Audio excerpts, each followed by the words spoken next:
Hola, ¿qué tal amigos? Hoy les traigo el experimento de Eratóstenes. ¿Mito o realidad? ¿Fraude científico o uno de los mejores logros de la mente racional humana? Acompáñenme y empecemos. Bien, 40.030 kilómetros. Entre 40.030 y 40.075 kilómetros es lo aceptado hoy en día como perímetro de la circunferencia terrestre. Pero según nos cuenta el relato oficial, hace más de 2200 años, cerca del 240 a.C., un sabio griego, sin salir de Alejandría, pudo calcularlo con una vara y midiendo las sombras, el famoso Eratóstenes de Cirene.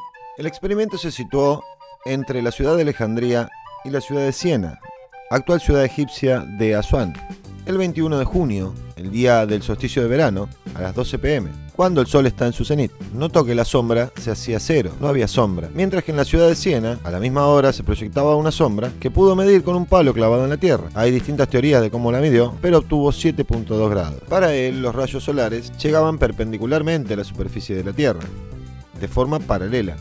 Y si en Siena no había sombra y en Alejandría había sombra, esto resultaba una confirmación de lo que filósofos como Pitágoras o Aristóteles pensaban. La Tierra es una esfera. Entonces, para calcular el diámetro de esa esfera, teniendo en cuenta que los rayos llegan paralelos a la Tierra, proyectó estos rayos hacia el centro de la Tierra. El de la sombra cero iba a tener una trayectoria hasta el centro de la esfera. Y conociendo el ángulo de 7.2 grados, por la regla de ángulos internos alternos, sabemos que esos dos ángulos marcados son iguales, le quedaba medir esa pequeña porción de arco marcada en rojo. Era igual a la distancia entre Alejandría y Siena. Él mandó a unos soldados a medirlo a paso redoblado y tuvo 800 kilómetros. A través del cálculo de la longitud de un arco de circunferencia que era conocido en esa época, pudo calcular correctamente, para ese momento, los 40.000 kilómetros de perímetro. ¿Qué tal, Toda una proeza, ¿no? ¿O no? Bien, veamos. Nos cuentan que él fue director de la Biblioteca de Alejandría, una de las más importantes de esa época. Y también el relato nos dice que en lugar de un palo fue un obelisco o dos obeliscos, o fue un pozo en Alejandría donde el sol se reflejaba en el agua, en el fondo del agua, y se podía ver el reflejo. Detalles. Demasiadas versiones de igual manera para la misma historia. Además de que nadie sabe cómo midió exactamente esos grados y que nadie puede explicar cómo midió los 800 kilómetros entre las ciudades. Hoy sabemos que la distancia entre Asuán y Alejandría son 843 kilómetros. Así que el cálculo le hubiera dado casi el mismo número que utilizamos hoy en día. Además, ambas ciudades no están en el mismo meridiano. Parece como una historia de marketinera. El punto es que la historia está llena de vicios, de presupuestos o presuposiciones.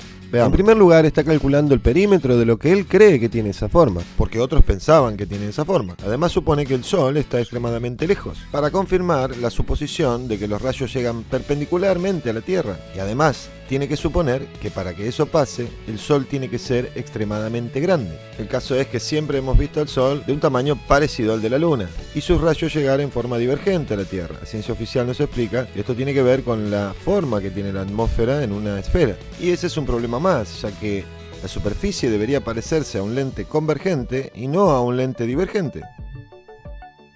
Entonces, ¿esta es la única manera de que él haya podido ver estas sombras con diferente ángulo? Fíjense, rayos paralelos en una esfera, pero si ahora acercamos el Sol y la superficie de la Tierra es plana, los ángulos son los mismos. Un Sol cercano y no extremadamente grande. En conclusión, la respuesta al problema de por qué se presentan distintas sombras no tiene una única solución. Así que no se olviden.